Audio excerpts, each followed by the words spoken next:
Vous écoutez un podcast de EJR Radio, la radio pour tous. C'est l'heure du conte.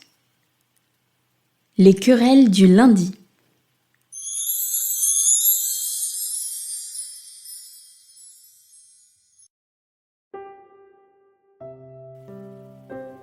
Ils s'appelaient Monsieur et Madame Pugilat.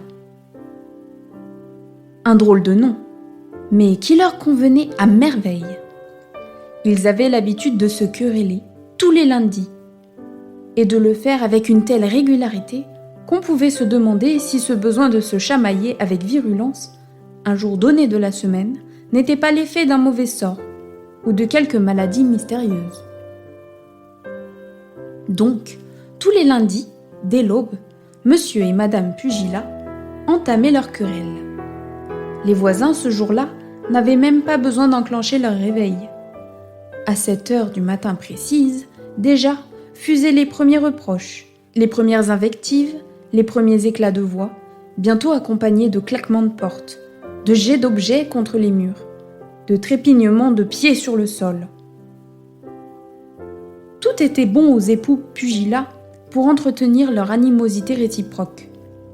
Le soleil, la pluie, des trous aux chaussettes, le passage d'un camion, le goût du pain au petit déjeuner, le programme de la journée, la couleur d'une cravate, la longueur d'une jupe ou la forme d'un chapeau.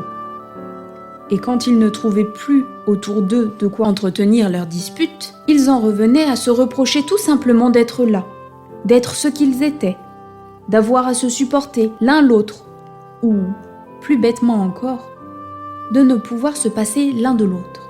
C'était ainsi tous les lundis, du matin au soir, sauf quand Noël tombait sur un lundi. Nul ne sait pourquoi, mais quand Noël était un lundi, Monsieur et Madame Pugilat ne se querellaient pas. Ils en étaient tout simplement incapables. Cela aussi, les voisins en avaient l'habitude. D'ailleurs, non sans soulagement.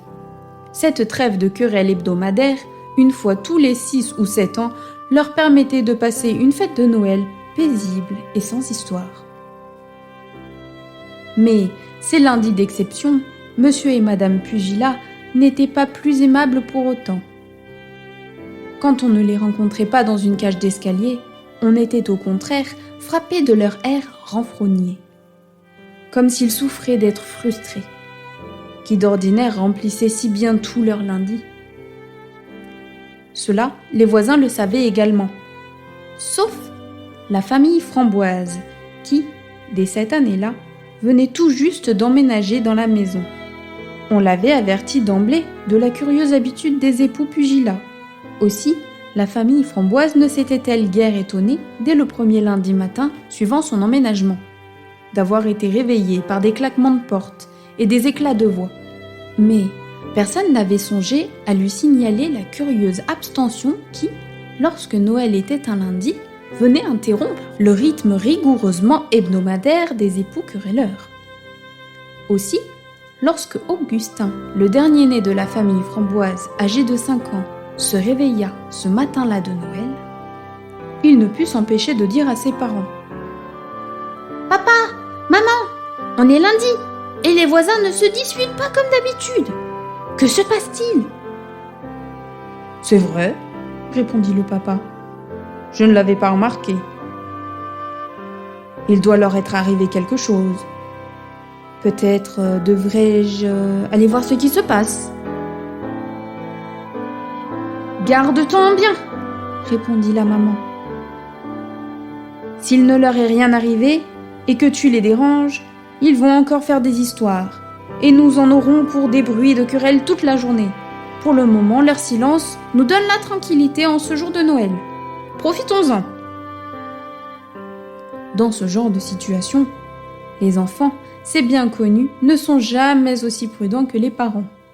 Quand vint le moment de sortir de la maison, les Framboises se trouvèrent nez à nez avec les Pugilats. Comme c'était Noël, Monsieur et Madame Framboise jugèrent de mise d'afficher un large sourire, encore qu'un peu contraint, et lâchèrent d'une seule voix un « Bonjour, monsieur, dame, bon Noël !» Cette salutation de circonstance ne réussit pas à faire sortir les époux Pugilat de leurs attitudes moroses et même un peu hostiles.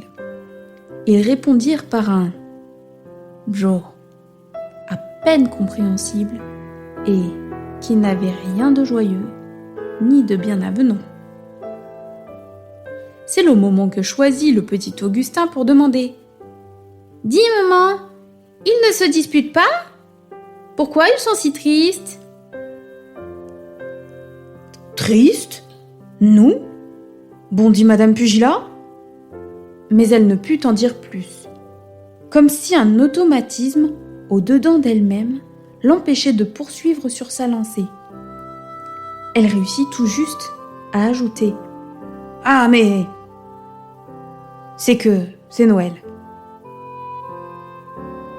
« Eh ben oui !» répliqua le petit Augustin. « C'est Noël, mais ma grand-maman m'a dit que ce jour-là, il ne faut pas être triste. » Craignant un esclandre, Monsieur et Madame Framboise jugèrent plus prudent de ne pas poursuivre ce qui n'était même pas une conversation.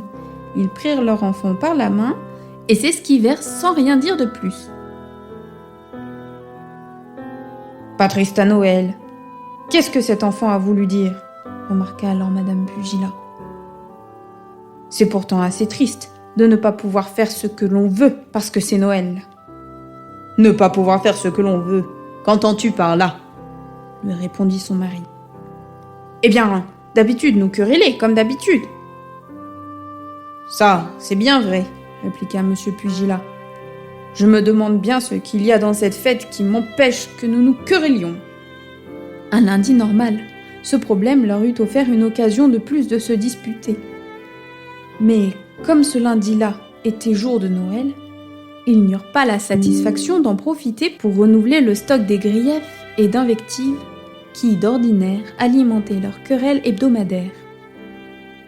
« Il faudrait que je m'informe, » remarqua seulement Monsieur Pugilat. Mais comment s'informer sur un sujet pareil et le faire sans paraître ridicule ? Après tant d'années de chamaillerie à répétition, les époux Pugilat avaient fini par en avoir l'esprit si occupé qu'ils ne voyaient même plus en quoi ni pourquoi des querelles n'auraient pas leur place un jour de Noël. Intrigué par la remarque du petit Augustin Framboise, Monsieur Pugilat voulait cependant en avoir le cœur net. Il crut avoir trouvé la solution qui lui permettrait de s'informer sans perdre la face. Il alla acheter un journal au kiosque le plus proche et demanda à la marchande en tentant de feindre la nonchalance. « Dans le fond, vous le savez, vous ? Pourquoi on ne peut pas se disputer quand Noël est un lundi ?» Posée ainsi, la question ne laissa pas surprendre la marchande de journaux. Elle eut l'impression d'avoir affaire à quelqu'un d'un peu bizarre et répondit prudemment. « Ce n'est pas parce que c'est un lundi, c'est parce que c'est Noël. Et puis, pourquoi ne pourriez-vous pas vous disputer si vous en avez envie ?» Monsieur Pugilat craignait de paraître ridicule. Aussi n'osa-t-il pas répondre que justement, il ne le pouvait pas malgré toute l'envie qu'il en avait. Il passa simplement son chemin et entra dans la prochaine boulangerie sous le prétexte d'y acheter quelques croissants. De nouveau, avec l'air de quelqu'un qui n'y attache pas d'importance, il remarqua : « C'est quand même bizarre que les gens peuvent éviter de se disputer le jour de Noël. »« C'est pourtant bien naturel, » répondit la boulangère. Cette réponse rendit Monsieur Pugilat encore plus perplexe. Il prenait déjà le chemin du retour à son domicile, mais sans avoir de réponse à la question qui le tourmentait.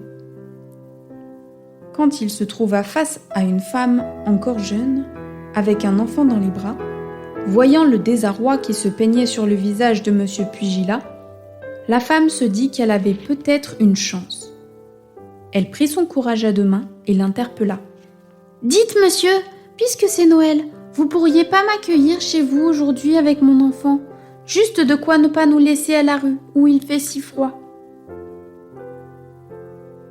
Concentré entre la surprise qu'éveillait en lui une telle demande et son incapacité à se mettre en colère un jour de Noël, tombant sur un lundi, Monsieur Pugilat en fut si interloqué qu'il put seulement bégayer, sans même comprendre comment il pouvait lui dire une chose pareille.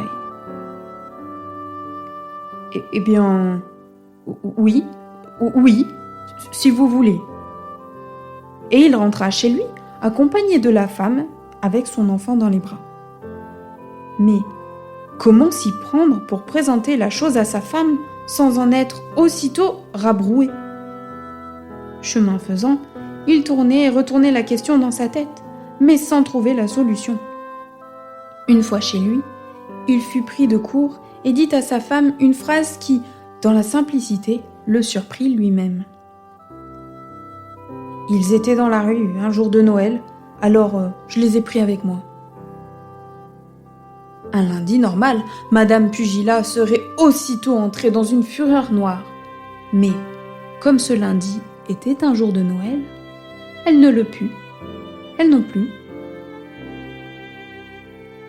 Ne sachant pourquoi, elle se montra même aimable. Quand fut venu le moment de passer à table, la discussion devint même chaleureuse. À la fin de l'après-midi, la jeune femme s'apprêtait à s'en aller quand Madame Pugilat se risqua à lui demander « Et où irez-vous maintenant ?»« Je ne sais pas, dans la rue, répondit-elle. Contre toute attente, Madame Pugilat n'hésita pas une seconde. « Dans la rue ? Il n'en est pas question. Vous allez rester ici, au chaud, jusqu'à demain matin. Es-tu d'accord ? Demanda-t-elle à son mari. Bien sûr, répondit-il, toujours plus surpris des mots qui lui venaient à l'esprit. Mais j'aimerais que vous répondiez à une question. Laquelle ? Demanda la jeune femme. Qu'y a-t-il de si particulier à Noël pour que les choses, ce jour-là, se passent si différemment des autres jours ? Noël ? Répondit-elle. Eh bien, Noël, c'est par exemple ce que vous venez de faire pour moi. Le lundi suivant, qui n'était donc pas un jour de Noël, les voisins furent tous surpris de constater que Monsieur et Madame Pugilat ne se querellaient pas. Ils ne se querellèrent pas non plus tous les lundis qui suivirent. Plus jamais on ne les entendit ni ne les vit se quereller. « Dis, maman !» demanda un jour le petit garçon des voisins Framboise. « Pourquoi les gens d'à côté ne se disputent plus ? Pourquoi maintenant nous sourient-ils » Probablement parce que cette année, ils ont enfin eu un vrai Noël. Dans le quartier, on trouvait qu'ils auraient désormais dû changer de nom et ne plus s'appeler Pugilat, mais Monsieur et Madame Noël.